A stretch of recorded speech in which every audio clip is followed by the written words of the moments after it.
Bismillahirrahmanirrahim. Assalamualaikum warahmatullahi wabarakatuh. Halo teman-teman pejuang ilmu, semangat pagi, salam sejahtera untuk kita semua. Perkenalkan, saya Ben dan salam tim Infusion.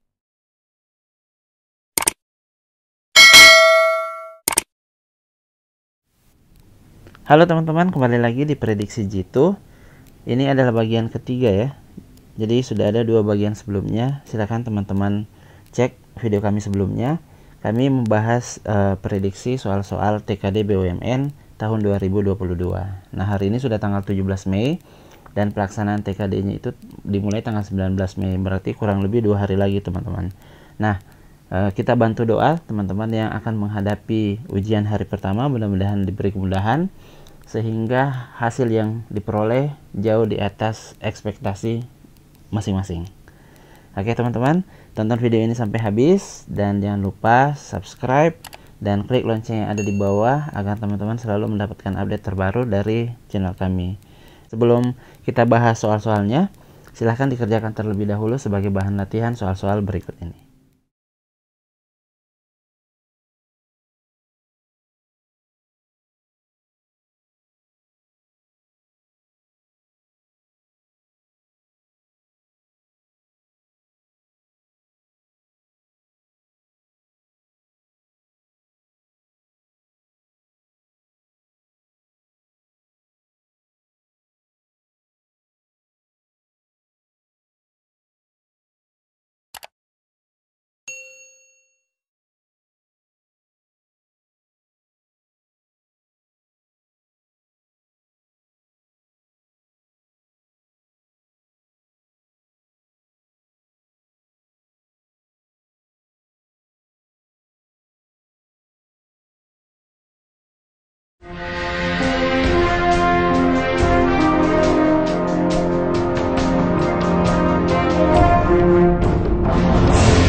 Oke, soal pertama ini lagi-lagi terkait dengan analogi verbal, teman-teman.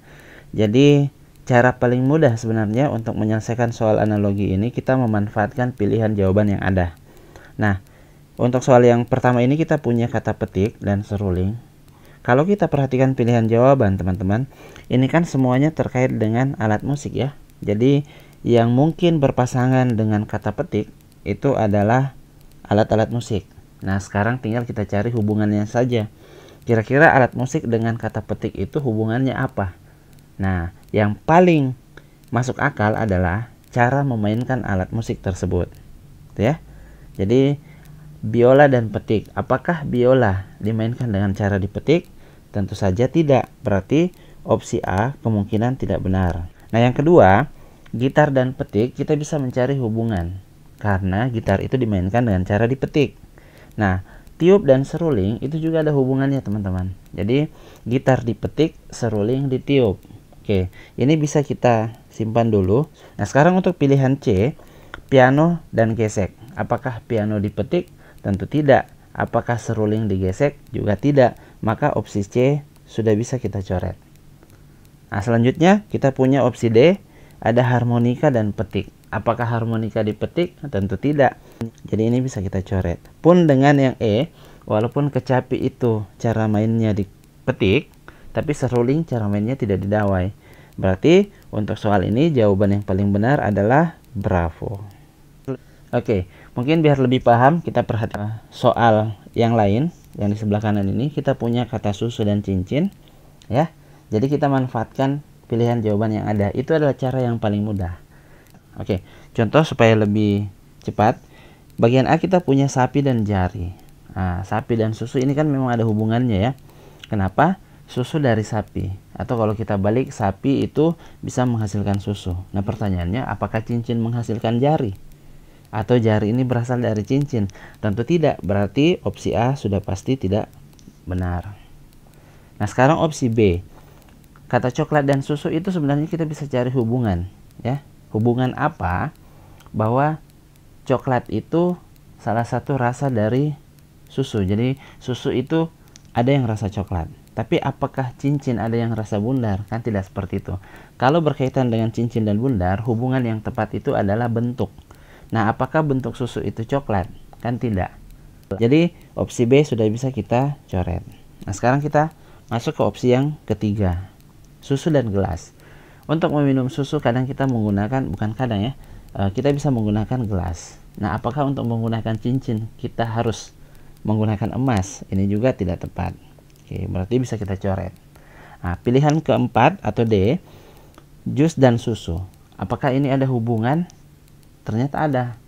Sama-sama jenis minuman, sama-sama bisa diminum. Terus cincin dan kalung, apakah ada hubungan? Ya, sama-sama perhiasan. Jadi susu dan jus ini merupakan satu kelompok yang sama, satu asosiasi yang sama, ya, sama-sama jenis minuman. Cincin dan kalung ini juga satu asosiasi yang sama, sama-sama jenis perhiasan. Jadi kita bisa simpan dulu pilihan jawaban D. Sekali lagi kita cari analogi yang paling dekat, ya. Susu dan kaleng. Kadang susu disimpan di dalam kaleng, tapi apakah cincin disimpan di indah? Tentu saja tidak. Nah, ini kan juga sudah pasti tidak benar. Jadi untuk soal ini jawaban yang paling tepat adalah delta. Oke, soal nomor 2. Jadi kita tanpa pertanyaan kita sudah diberikan 5 kata begitu. Nah, ini sebenarnya kita disuruh mencari dari kelima kata ini manakah yang tidak sama, gitu ya.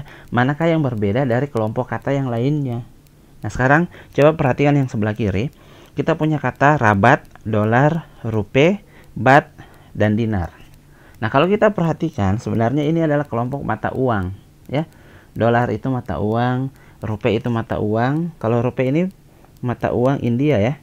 India. Untuk bat ini mata uang Thailand. Untuk dinar ini masih digunakan di daerah Timur Tengah seperti Bahrain, ya, Kuwait, dan negara-negara lainnya. Jadi ini adalah mata uang. Dolar sudah pasti, ya, sudah jelas. Nah, rabat itu bukan mata uang. Rabat ini bahasa lain dari discount, gitu ya. Nah, jadi dari kelima kata ini yang berbeda, jelas saja bahwa jawabannya adalah alfa, gitu. Supaya lebih jelas lagi, kita pindah ke sebelah kanan. Kita punya 5 kata. Ada sakura, Harajuku, sake, geisha, dan kungfu. Nah, kalau kita perhatikan kelima kata ini kan lebih banyak kata yang berhubungan dengan Jepang. Sakura itu dari Jepang. Harajuku juga dari Jepang. Sake dari Jepang. Geisha juga dari Jepang. Kungfu itu bukan dari Jepang, tapi berasal dari Tiongkok. Oke, berarti dari kelima kata ini yang berbeda jelas adalah error, kungfu. Nah, nanti kami juga akan buat, kalau di film itu ada spin-off-nya, kami akan buat sebuah video khusus yang membahas khusus tentang analogi verbal. Ya, silahkan ditunggu teman-teman, ya. Untuk selanjutnya kita kerja soal nomor 3.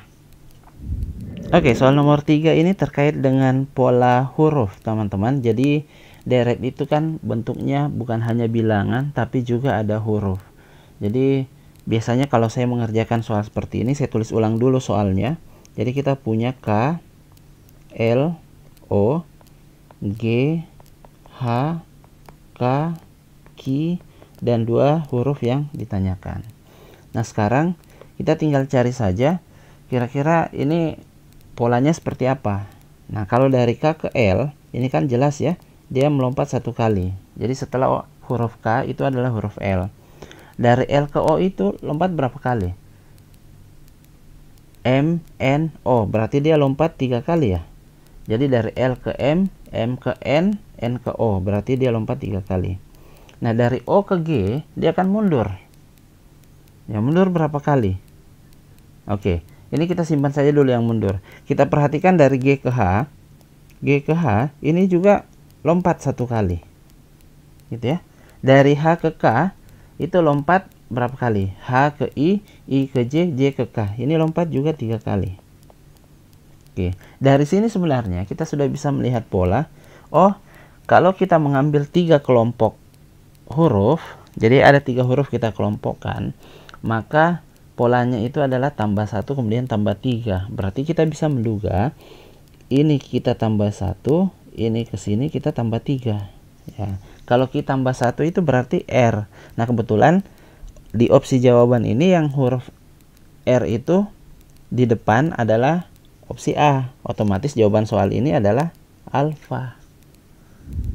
Baik, supaya lebih paham lagi teman-teman, kita masuk ke soal nomor 4. Ini masih pola huruf ya, tetapi bentuknya berbeda dengan yang tadi. Jadi ini dalam satu bagian itu terdiri dari 3 huruf. Jadi lagi-lagi untuk mengerjakan soal ini agar lebih mudah ya ditulis ulang gitu. O N M, kemudian M L K, K J I, I H G, G F E, dan 2 kelompok yang lainnya yang ditanyakan. Oke, nah sekarang kita perhatikan dari O ke N ini mundur ya 1 kali, berkurang 1. Jadi sebelum O itu adalah huruf N. Nah sebelum N itu adalah huruf M, ini juga mundur 1 kali. Ini sama. Oke. Dari M ke L itu mundur 1 kali. Dari L ke K mundur 1 kali. Ini sama. Oke. K ke J mundur 1 kali, J ke I mundur 1 kali. Kemudian sama. Dari sini sebenarnya kita sudah bisa lihat polanya. Jadi kurang 1 dalam satu kelompok tersebut yang terdiri dari 3 huruf, itu dia berkurang 1, kemudian kelompok setelahnya dimulai huruf pertamanya adalah huruf terakhir dari kelompok sebelumnya. Jadi kalau di sini G, di sini G. Otomatis kalau di sini E, maka kita bisa duga di sini juga E.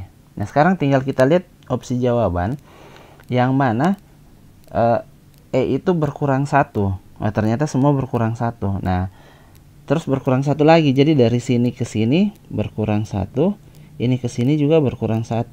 Jadi kita kan harus mencari 3. Berarti D, C. E ke D itu berkurang 1, D ke C itu berkurang 1. Nah, kemungkinan jawabannya hanya A, B, dan C.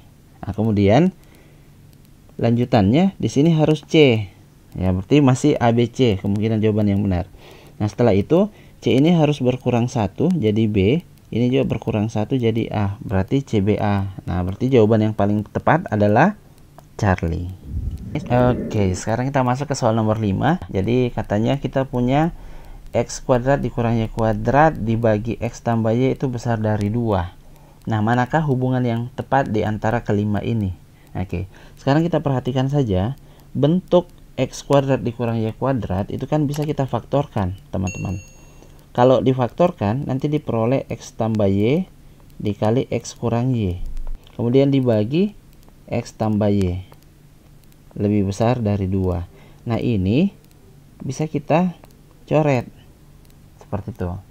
Akhirnya kita bisa peroleh X dikurang Y besar dari 2. Nah, ini sudah ada tidak pilihan jawabannya? Oh, sudah ada. Berarti jawabannya adalah alfa. Oke, sekarang kita masuk ke soal nomor 6. Di sini diberikan X tambah Y itu sama dengan 5. Ini ya. Kemudian hasil kali X dan Y itu sama dengan 6. Nah, sekarang coba perhatikan bentuk ini, teman-teman. X tambah Y sama dengan 5. Kita bisa rubah menjadi bentuk X sama dengan 5 dikurangi Y. Y-nya kita pindahkan ke sebelah kanan, tandanya yang positif berubah jadi negatif. Oke. Kemudian kita bisa substitusi nilai ini ke situ, ya. Ketika kita substitusi, maka kita peroleh 5 dikurangi Y dikali Y sama dengan 6. Seperti itu. Nah, dari sini kita tinggal kali saja ini dengan ini. Akhirnya kita peroleh 5Y dikurang Y kuadrat sama dengan 6. Nah, supaya enak, semua yang ada di sebelah kiri pindah ke sebelah kanan ya. Akhirnya nanti diperoleh 0 sama dengan Y kuadrat dikurang 5Y ditambah 6. Nah, kalau sudah bentuk persamaan kuadrat seperti ini, kita tinggal faktorkan saja. Kita faktorkan.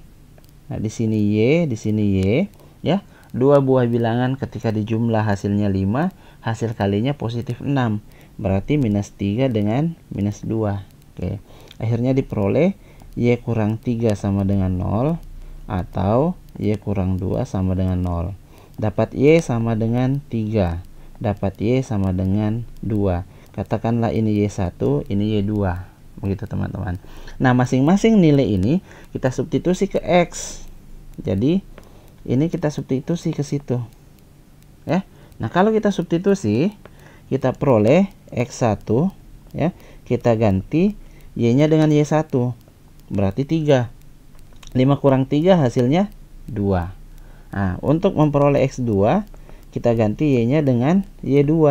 Nah, 5 kurang 2 hasilnya 3. Dari sini kita bisa lihat X1 itu 2 sama dengan Y2. X2 itu 3 sama dengan Y1. Berarti nilai X dan nilai Y-nya sama. Jawaban untuk soal nomor 6 ini adalah Charlie. Oke, aman ya. Sekarang kita masuk ke soal nomor 7. Jadi nomor 7 ini kita diberikan X tambah Y itu sama dengan 7. Dan 2X tambah 3Y sama dengan 12. Nah, kalau bentuk seperti ini kan kita bisa eliminasi substitusi. Tapi kita juga sebenarnya bisa menggunakan konsep seperti ini. Ini kan kita punya X tambah Y sama dengan 7. Kita bisa pindahkan Y-nya ke sebelah kanan. Seperti soal nomor 6 yang sebelumnya. Ya, jadinya X sama dengan 7 dikurangi Y. Oke, kita simpan dulu ini. X sama dengan 7 kurang Y. Nah, ini diapakan? Ini disubstitusi ke situ. Kita substitusi. Kalau disubstitusi, kita peroleh nilai 2. X-nya diganti dengan 7 kurang Y ditambah 3Y sama dengan 12. Oke. Kemudian ini kan kita kalikan masing-masing. Akhirnya kita peroleh 2 kali 7 itu 14. 2 kali Y itu 2Y ditambah 3Y sama dengan 12. Oke ya. Nah, 14 kita pindahkan ke sebelah kanan, nanti menjadi negatif 14. Yang tersisa di sini adalah minus 2Y ditambah 3Y. Berarti dapat Y sama dengan minus 2. Nah, nilai Y ini tinggal kita masukkan ke situ, teman-teman. Oke. Kalau disubstitusi, nanti kita peroleh X sama dengan 7 dikurang minus 2. Berarti hasilnya sama dengan 9. Nah, hubungan antara X dan Y itu apa? X lebih besar daripada Y. Jadi jawaban yang benar adalah delta. Oke, sekarang kita masuk ke soal nomor 8, teman-teman. Ini adalah soal silogisme logika ya, penalaran logika. Jadi kita diberikan dua buah premis. Yang pertama adalah semua tentara adalah profesional. Jadi ini adalah premis pertama. Nah, kemudian premis kedua, semua penghuni tenda adalah tentara. Nah, tugas kita adalah membuat kesimpulan dari dua premis yang telah diberikan. Oke, kalau diperhatikan, kedua premis ini menggunakan premis universal. Ada kata semua. Nah, oleh karena itu, tidak mungkin jawabannya menggunakan premis parsial. Maka opsi D dan opsi E bisa kita hilangkan. Sekarang kita tinggal memilih satu dari tiga. Oke, peluang untuk benar jauh lebih besar. Nah, sekarang silogisme, kalau ada yang masih ingat, silogisme itu kan bentuknya begini. Jika P maka Q, ya. Kesimpulannya adalah belum kesimpulan, teman-teman. Kemudian ada jika Q maka R. Nah, ini baru bisa disimpulkan. Oke, yang sama ini bisa kita hilangkan, maka kesimpulannya adalah jika P maka R. Oke. Sekarang coba perhatikan. Kalau ini tentara ini saya misalkan adalah P, ya, dan ini adalah Q. Oke. Ini adalah R, ini adalah P. Gitu. Nah, hubungan apa yang bisa kita peroleh, ya? Hubungan yang bisa kita peroleh nanti seperti ini. Premis 2 saya tulis di atas, premis pertama saya tulis di bawah. Nah, premis keduanya adalah RP, premis pertamanya adalah PQ. Nah, yang dicari apa? Kesimpulannya. Nah, ini bisa kita coret. Apa yang tinggal? R, Q. R itu apa? Penghuni tenda, semua penghuni tenda. Q itu adalah profesional. Nah, berarti jawaban yang tepat untuk soal ini adalah Charlie. Seperti itu. Mudah ya, teman-teman? Oke, kalau masih ada yang jangkut di soal nomor 8, saya berikan lagi soal nomor 9 ini supaya lebih paham. Kita punya dua premis. Ini adalah premis yang pertama, ini adalah premis yang kedua. Nah, premis pertama mengatakan tidak satupun pahlawan yang korupsi. tidak ada satupun pahlawan korupsi. Ini kan sinonim dengan kalimat semua pahlawan tidak ada yang korupsi, tidak korupsi. Ya. Kenapa saya rubah seperti itu? Supaya lebih mudah menentukan kesimpulannya. Yang di atas kita sudah paham dia premis universal. Yang di bawah itu juga premis universal. Semua guru adalah pahlawan. Nah, kebetulan jawabannya juga menggunakan premis universal semua. Berarti tidak ada yang kita eliminasi. Oke, sekarang dengan logika yang sama dengan soal nomor 8, kita bisa anggap ini adalah P, tidak korupsi ya. Ini tidak korupsi itu adalah Q. Oke. Guru itu adalah R, pahlawan itu adalah P. Nah, kalau saya tulis ulang lagi, saya balik P2, kemudian di sini P1.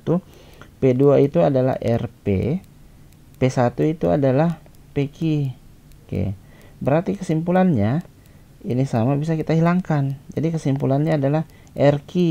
R itu apa? Guru. Q itu tidak korupsi. Jadi semua guru tidak korupsi. Jawaban yang tepat adalah delta. Oke, kita sampai di soal terakhir teman-teman. Soal nomor 10.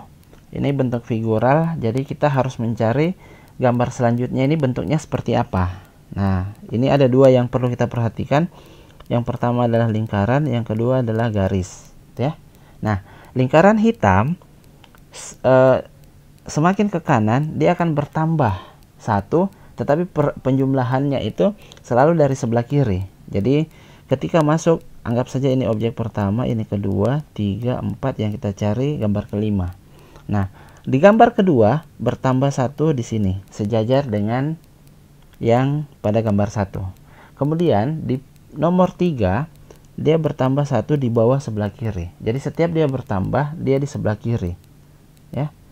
Oke, kemudian bertambah lagi di sebelah kanan. Nah, berarti bisa kita duga, maka gambar kelima bentuknya kurang lebih seperti ini. Ini gambar hitam, gambar hitam, gambar hitam, di sini gambar hitam. Dimulai dari sebelah kiri. Berarti kemungkinan jawabannya itu kalau bukan A, C, E. Hanya ada 3. Berarti kita memilih lagi satu dari 3 yang ada. Sekarang yang kita perhatikan kedua adalah garisnya. Oke, untuk garis, ya. Gambar pertama itu ada 4 garis. Gambar kedua berkurang 1 sisa 3. Gambar ketiga berkurang 1 sisa 2. Gambar keempat berkurang 1 sisa 1. Berarti gambar kelima nanti tidak ada garisnya. Berarti dari A, C atau E yang benar itu adalah Charlie. Oke, jadi itulah tadi 10 soal yang kami prediksi akan muncul. Kalau tidak persis soalnya, maka bentuk soal tersebutlah yang akan muncul pada TKD BUMN tahun 2022. Kalau misal kalian punya bentuk soal yang lain, silahkan DM ke kami, baik itu melalui TikTok atau melalui Instagram. Ya, bisa juga melalui kolom komentar. Ya, saya kira cukup untuk video kali ini. Mohon bantuan teman-teman untuk klik like, subscribe, share agar channel ini bisa berkembang ke depan. Sesungguhnya yang membantu teman-teman lulus itu adalah diri teman-teman sendiri. Tidak ada yang bisa menjamin. Kami hanya bisa membantu teman-teman memperbesar peluang untuk lulus. Billahi taufiq wal hidayah. Wassalamualaikum warahmatullahi wabarakatuh.